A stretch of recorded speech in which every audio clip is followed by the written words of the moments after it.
Time is ticking down to weigh in on the State Department of Transportation plan that could drastically change travel to, from, and around our islands. Paul Drews reports on the proposed major changes to Hawaii's maritime industry. This is one of the piers where cruise ships and their thousands of passengers dock. There's no cruise ship in port today, and if the Department of Transportation gets its way, we'll see more sites like this in the future. The DOT's plan reduces 50% of state greenhouse gas emissions by 2030, but to reach those goals, it recommends cutting in half the number of cruise ships making calls in the islands, with a 75% reduction by the year 2035. That would be devastating to our economy. It could cost us $65 million each year and affect 250,000 visitors every year. The plan calls for not only fewer vessels, but reducing the size of cruise ships allowed in, as a smaller ship emits less greenhouse gas. In addition to the jobs that are lost directly, there are also others throughout the economy that will be lost. Restaurants, tourist attractions, and other industries will be affected severely by this act. Well, the cruise ships do bring in guests, and it is important in a sense. It's not what we rely on, but you know, Hawaii is scarce, so whatever business we can get, we're very thankful for it.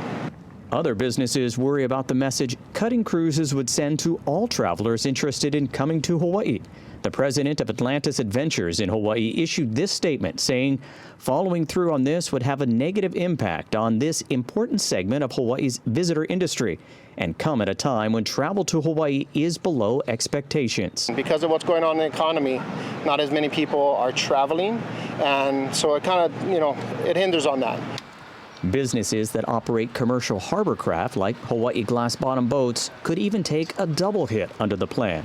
Not only would they see a reduction in passengers, but would also face higher costs because they'd be required to transition to zero-emission technology by the year 2040. And the maritime plans would impact other ships as well.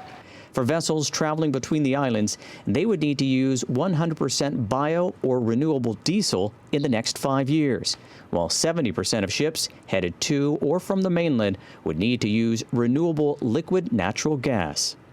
Right now, it is a proposed plan, and the DOT is taking public comment on it until July 31st. Then it will let the next legislature know what changes will be on the horizon for Hawaii's maritime industry. It's important for the public to speak out and to say, we don't want to kill the tourist industry. There are other solutions that can actually do the trick. Paul Drews, Island News.